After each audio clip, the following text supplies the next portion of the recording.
எங்களுடைய தந்தை, எங்களுடைய மனைவி, எங்களுடைய மக்கள், ஏன் எங்களுடைய சொத்து சுகம் எல்லாவற்றையும் விட உங்களை நாங்கள் நேசிப்போம். லா யுமினு அஹதுக்கும் ஹத்தா அகூன அஹப்ப இலைஹி மின் வாலிதிஹி வ வலதிஹி வன்னாசி அஜ்மஈன். நீங்கள் உண்மை மூமினாக முடியாது. உங்களுடைய தாய், உங்களுடைய தந்தை, உங்களுடைய சகோதர சகோதரிகள், உற்றார் உறவினர்கள் அனைவர்களை காட்டிலும் இந்த அல்லாஹ்வுடைய தூதரை நேசிக்காதவரை உண்மை மூமினாக முடியாது என்றார்களே ரசூலுல்லாஹி ஸல்லல்லாஹு அலைஹி வஸல்லம் அவர்கள். அதற்கு அந்த மக்கள் தயார். அஸ்ஸத் ரலியல்லாஹு அன்ஹு அவர்கள் கேட்டார்கள், தோழர்களே, வந்திருக்கிற இளைஞர்களே, நீங்கள் எல்லாம் ஒரு செய்தியை உன்னிப்பாக இங்கே கவனிக்க வேண்டும். முகம்மதுடைய ஒப்பந்தத்திலே நீங்கள் கையெழுத்து போடுவதற்கு முன்னால் ஒன்றை நீங்கள் யோசிக்க வேண்டும். இந்த ஒப்பந்தம் நிறைவேற்றப்பட்டு கையெழுத்திட்டால் நீங்கள் குறைஷிகளுடைய பகைமைக்கு நீங்கள் ஆளாக நேரிடும். வியாபார தலங்கள் தாக்கப்படலாம், பயண நேரங்களிலே கைதிகளாக பிடிக்கப்படலாம், நீங்கள் கொலை கூட செய்யப்படலாம். இந்த முகம்மது நபிக்கு நீங்கள் அடைக்கலம் கொடுத்தால். இளைஞர்கள் எழுந்து கேட்டார்கள், அஸ்ஸதே நீங்கள் அமருங்கள், அஸ்ஸதே நீங்கள் அமருங்கள். அல்லாஹ்வுடைய தூதரே, எங்களுக்கு ஒரே ஒரு வாக்கு நீங்கள் மீண்டும் தர வேண்டும். என்ன வாக்கு? நாங்கள் உங்களை பாதுகாப்போம், இந்த தீன் வளர நாங்கள் பாடுபடுவோம். என்றைக்கு நீங்கள் மதீனா வந்தாலும் எங்களுடைய குடும்பத்தை காட்டிலும் உங்களை நாங்கள் பாதுகாப்போம். ஆனால் இப்படி உங்களை நாங்கள் பாதுகாத்தால் எங்களுக்கு சொர்க்கம் கிடைக்குமா? இப்படி உங்களை நாங்கள் பாதுகாத்தால் எங்களுக்கு சொர்க்கம் கிடைக்குமா? நீங்கள் சொர்க்கம் செல்ல நான் உத்தரவாதம். மீண்டும் சஹாபாக்கள் கேட்டார்கள், மதீனத்து தோழர்கள் கேட்டார்கள், யா ரசூலல்லாஹ், மீண்டும் ஒரு ஒப்பந்தம். நீங்கள் மதீனா வந்த பிறகு இஸ்லாம் வளர்ந்து சாம்ராஜ்யம் பெரிதாகி மக்கா கைப்பற்றப்பட்டு இன்னும் பல்வேறு நாடுகளில் இஸ்லாம் வளர்ந்தால் எங்களை விட்டுவிட்டு இந்த மக்காவுக்கு திரும்ப வருவீர்களா யா ரசூலல்லாஹ்? ரசூலுல்லாஹி ஸல்லல்லாஹு அலைஹி வஸல்லம் அவர்கள் சொன்னார்கள், அன்சாரி தோழர்கள் தான் இனி நான். நீங்கள் செல்லுகிற பாதை என்னுடைய பாதை. என்னுடைய அன்சாரி தோழர்களை யார் பகைக்கிறார்களோ அவர்களை நானும் பகைப்பேன். அன்சாரி தோழர்களை நேசிக்காதவன் முனாஃபிக். இனி எனக்கு மதீனா தான் சொந்த ஊர் என்றார்கள்.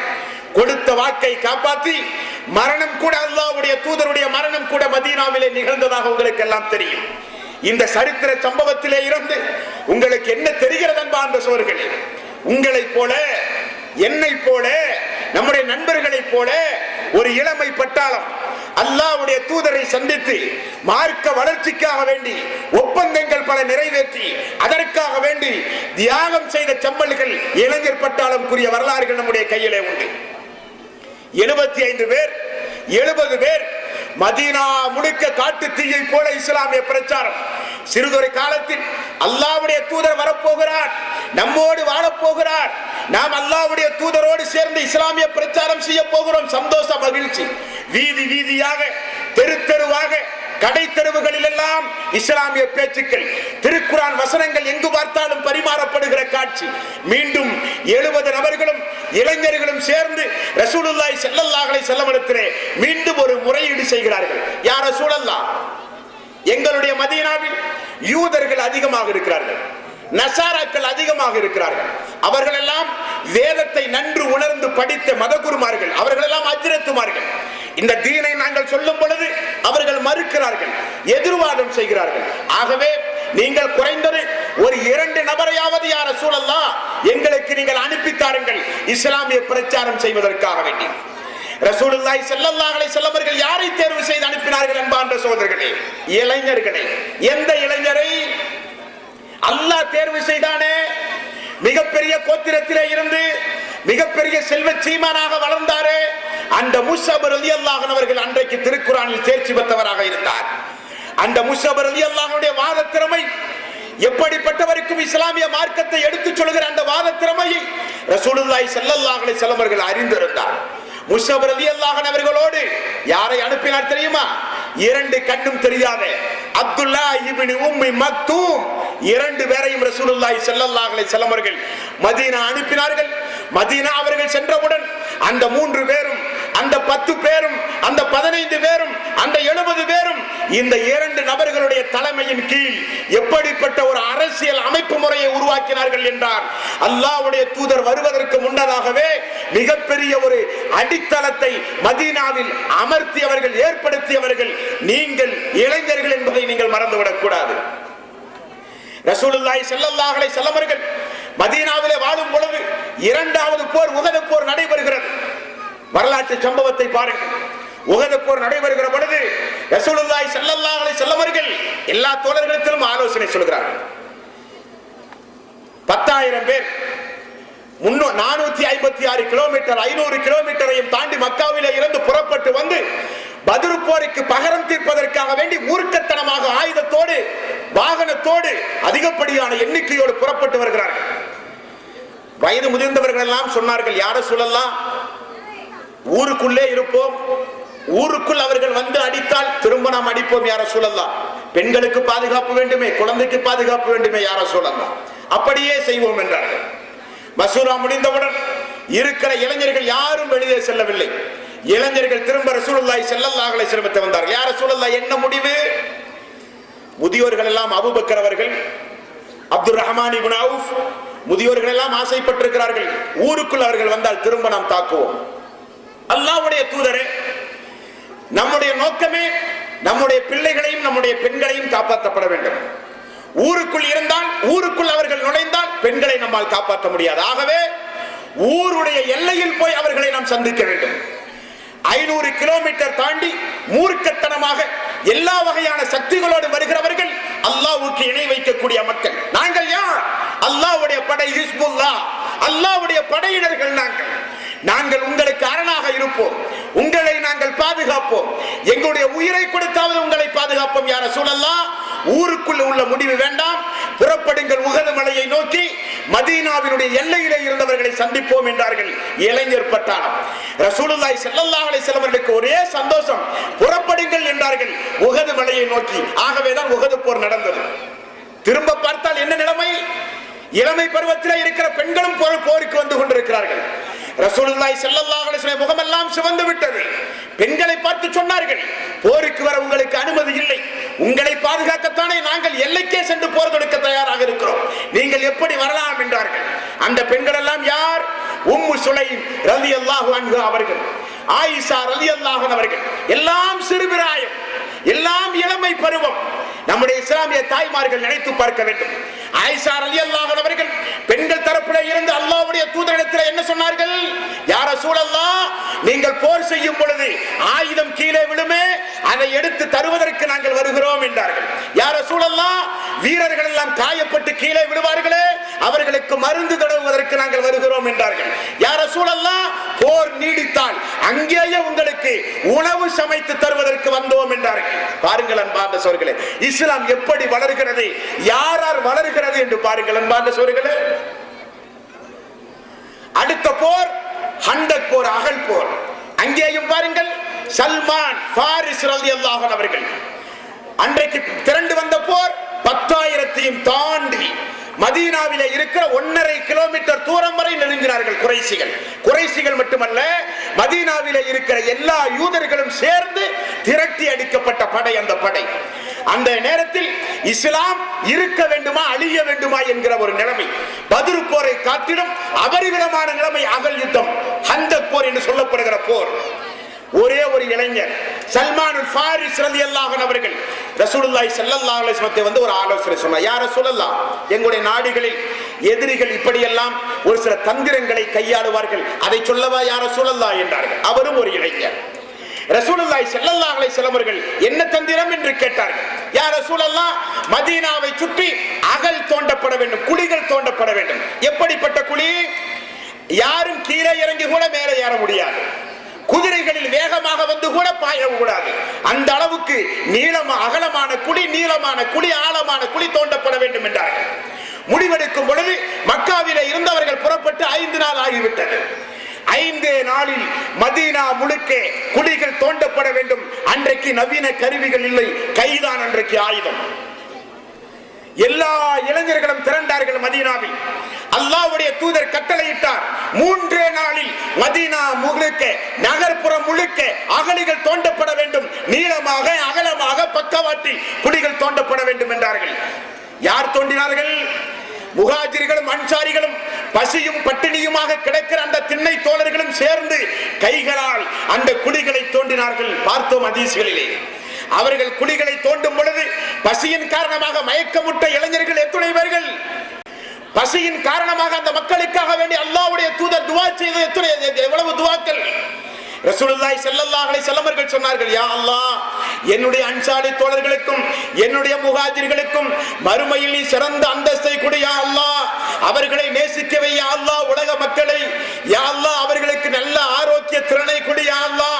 ரசூலுல்லாஹி ஸல்லல்லாஹு அலைஹி வஸல்லம் உடைய துஆவினுடைய பரக்கத்தின் காரணத்தினால், அல்லாஹ்வுடைய விசேஷ பார்வையின் காரணத்தினால் அந்த இளைஞர்கள் அல்லாஹ்வுக்காக வேண்டி தியாகம் செய்த தியாக உணர்வை பார்த்து அல்லாஹ் ரப்பல் ஆலமீன் 3 நாளில் அந்த மக்கள் அகழ் தோன்றினார்கள்.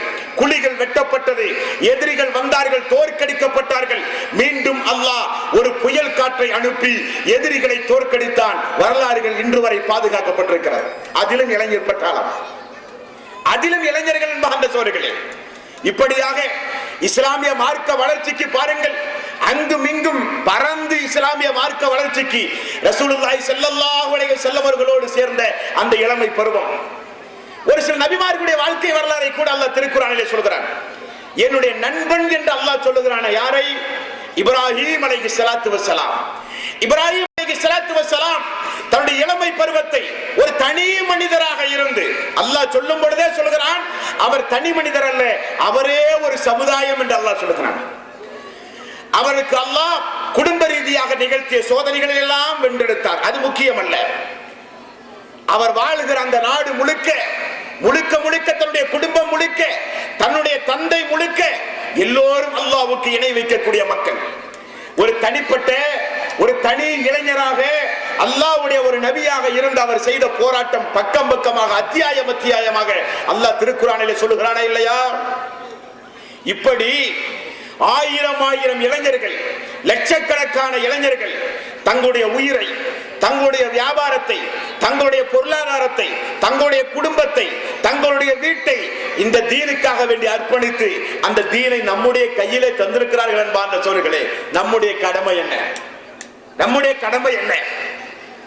இன்றைக்கு எந்த பத்திரிகையை புரட்டி பார்த்தாலும் திருட்டு குற்றம் சுமத்தப்படுகிறவர்கள் இளைஞர்கள். ஆபாச சிடி கேசட் விற்பனையில் கைது எல்லாம் இளைஞர்கள். எங்கு பார்த்தாலும் ஒழுக்கக்கேடுகளிலே இளைஞர்கள், எங்கு பார்த்தாலும் பெரும் பாவங்கள் புரிகிறவர்களிலே இளைஞர்கள், எங்கு பார்த்தாலும் இந்த உலகத்தை அழிவு பாதைக்கு அழைத்து செல்கிற பாதையில இருக்கிறவர்கள் இளைஞர்கள். ஆகவே அந்த இளைஞர்களையும் நம்முடைய இஸ்லாமிய மார்க்கத்தையும் காப்பாற்றுவது நம்முடைய கடமை.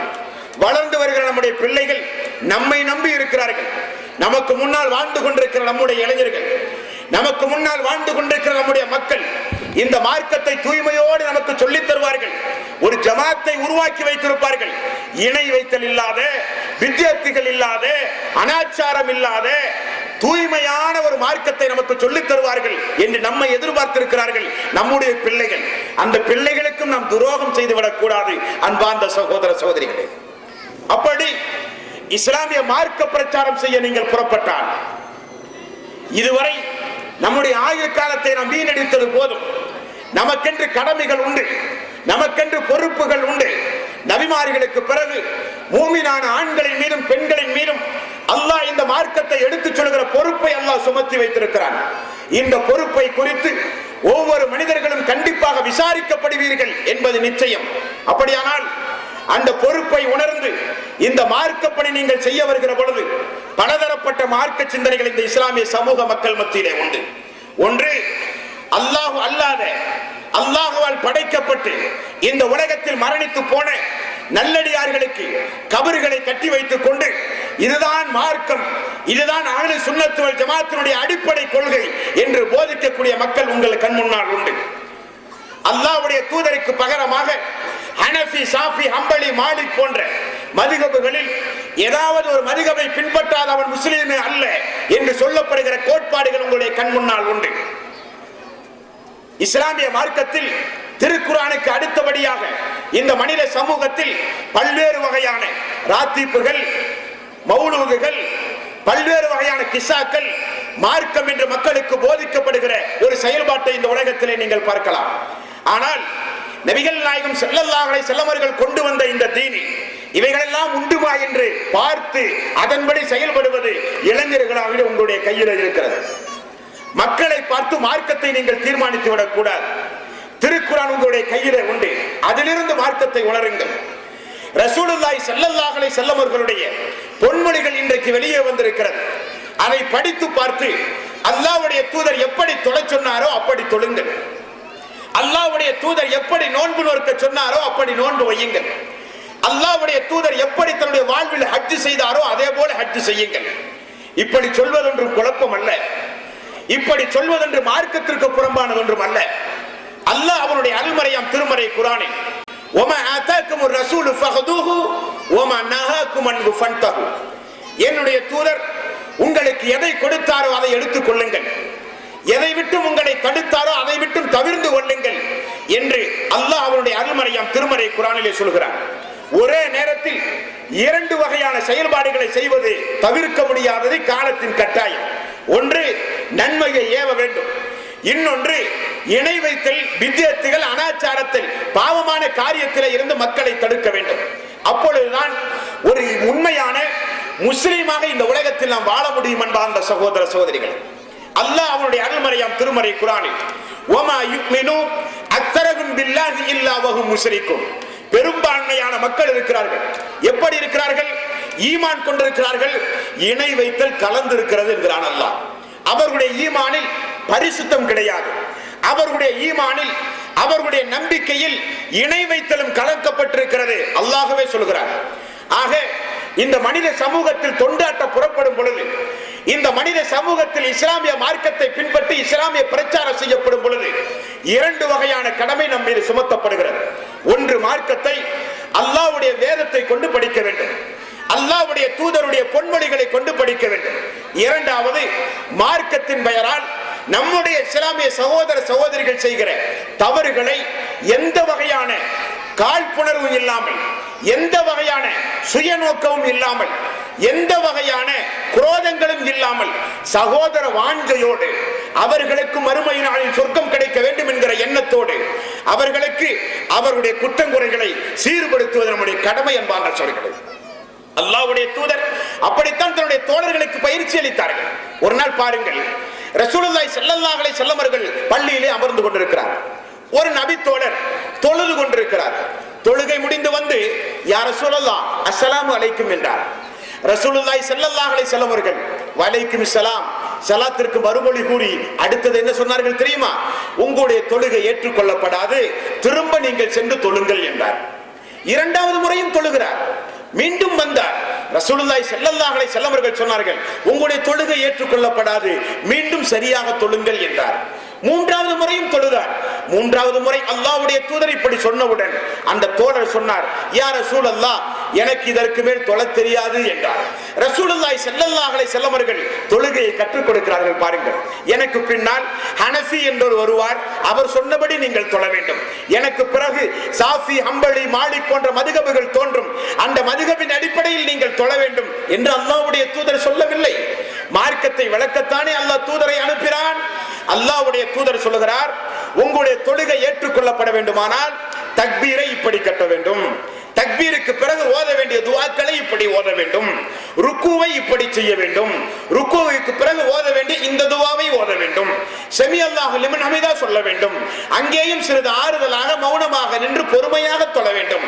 தொழுகையில் அவசரம் காட்டாதீர்கள், தொழுகையில் ஓத வேண்டியதை ஓதாமல் தொழாதீர்கள், தொழுகையினுடைய நிலைகளை முழுமைப்படுத்தாமல் எந்திரிக்காதீர்கள், எழாதீர்கள், அந்த தொழுகை செல்லாது. ரசூலுல்லாஹி ஸல்லல்லாஹு அலைஹி வஸல்லம் அவர்கள் மக்களுக்கு தொழுகையுடைய பாடத்தை காண்பித்தார்கள். அது நம்முடைய கடமை. மக்களுக்கு தொழுகையை போதிக்க வேண்டும், அது நம்முடைய கடமை. அல்லாஹ்வுடைய தூதரின் முன்னால் ஒரு நபித்தோழர் பிரார்த்தனை செய்கிறார், அல்லாஹு அக்பர், அல்லாஹு அக்பர். சஹாபாக்கள் எல்லாம் பயண நேரத்தில் மலைகளை ஏறும் பொழுது அல்லாஹ்வை சப்தம் போட்டு அழைத்து துஆ செய்தார்கள். ரசூலுல்லாஹி ஸல்லல்லாஹு அலைஹி வஸல்லம் அவர்கள் என்ன சொன்னார்கள்? மக்களே, இதோ நீங்கள் கேளுங்கள், ஏன் இப்படி சப்தம் போட்டு அல்லாஹ்விடத்திலே பிரார்த்தனை செய்கிறீர்கள்? அல்லாஹ் செவிடன் அல்ல, அல்லாஹ் எங்கோ தூரமாக இருக்கக்கூடியவன் அல்ல, அல்லாஹ் காது கேட்கக்கூடியவன். அல்லாஹ் உங்களுடைய நாடி நரம்பை விட சமீபமாக இருக்கக்கூடியவன். ஆகவே அல்லாஹ்விடத்திலே நீங்கள் பிரார்த்தனை செய்யும் பொழுது குரல்களை உயர்த்தாதீர்கள் என்றார்கள் ரசூலுல்லாஹி ஸல்லல்லாஹு அலைஹி வஸல்லம் அவர்கள். அல்லாஹ் அவனுடைய அருள்மறையாம் திருமறை குர்ஆனில் என்னிடத்தில் நீங்கள் பிரார்த்தனை செய்யும் பொழுது பணிவோடு அந்தரங்கமாக உள்ளச்சத்தோடு என்னிடத்தில் பிரார்த்தனை செய்யுங்கள் என்று அல்லாஹ் ரப்பல் ஆலமீன் சொல்கிறான்.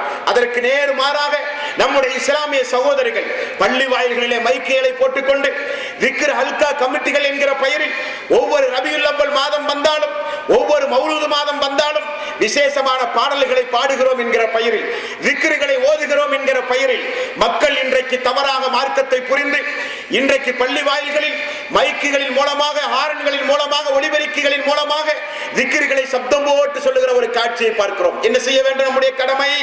அல்லாஹ்வுடைய தூதர் இப்படி நமக்கு சப்தம் போட்டு திக்ரு சொல்ல அனுமதியே.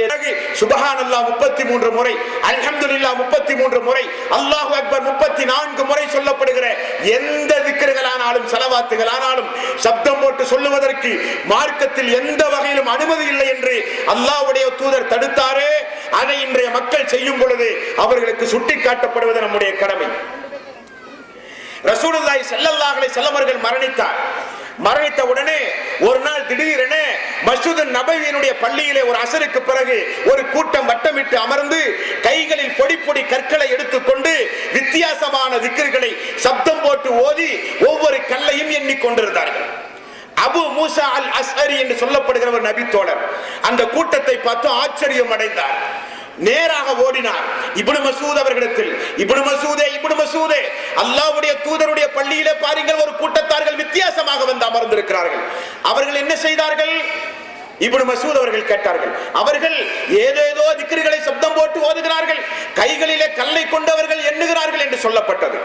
இப்னு மசூத் ரலியல்லாஹு அன்ஹு அவர்கள் அபூ மூஸா ரலியல்லாஹு அன்ஹு அவர்களோடு சேர்ந்து வந்தார்கள். வந்து அந்த மக்களை பார்த்தார்கள். நீங்கள் எல்லாம் யார்? நாங்கள் கூஃபாவிலே இருந்து வந்திருக்கிறோம். இங்கே என்ன செய்கிறீர்கள்? நாங்கள் நன்மையை எண்ணுகிறோம் என்றார்கள். இப்னு மசூத் ரலியல்லாஹு அன்ஹு அவர்கள் யார்?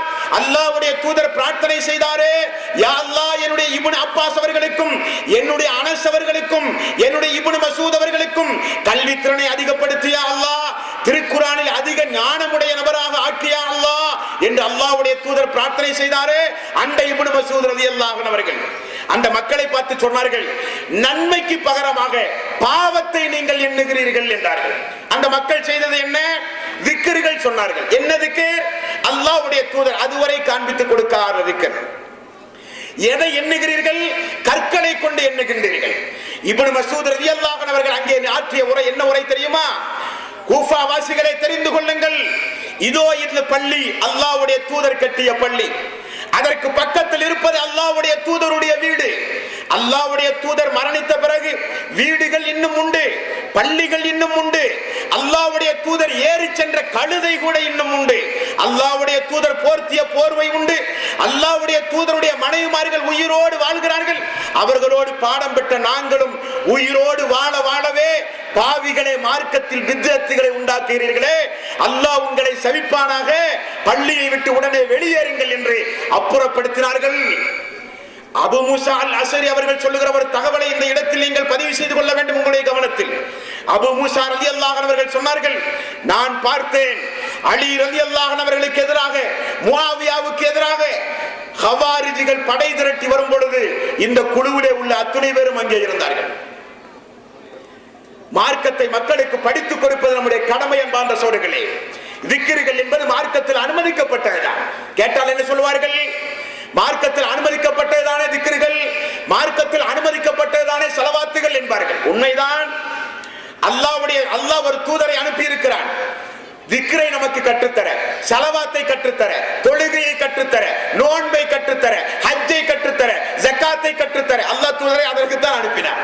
நான் கேட்கிறேன், திக்ருகள் ஓதுவது நன்மைதானே? நன்மைதான். ஒரு மனிதர் தொழுகை முடிந்து 55 முறை சுப்ஹானல்லாஹ் என்கிறார், 55 முறை அல்ஹம்துலில்லாஹ் என்கிறார், ஒரு 56 முறை அல்லாஹு அக்பர் என்கிறார். இது தஸ்பீஹ் ஆகுமா? இது தஸ்பீஹ் ஆகாது. ஏன் ஆகாது? ரசூலுல்லாஹி ஸல்லல்லாஹு அலைஹி வஸல்லம் தொழுகைக்கு பிறகு 33 முறை தான் கற்றுக் கொடுத்தார். 34 முறை சுப்ஹானல்லாஹ் சொல்வதற்கு கூட யாருக்கும் உரிமையே கிடையாது. சூரத்துல் அஹ்ஸாபின் 33வது அத்தியாயத்துடைய 36வது வசனத்தில் அல்லாஹ் ரப்பல் ஆலமீன் என்ன சொல்கிறான்? வமா கான முஃமினின் வலா முஃமினத்தின் இதா கலல்லாஹு வ ரசூலுஹு அம்ரன் என்கிற அத்தியாயத்தில் அல்லாஹ் சொல்கிறான், மூமினான ஆண்களும் மூமினான பெண்களும் ஒன்றை தெரிந்து கொள்ள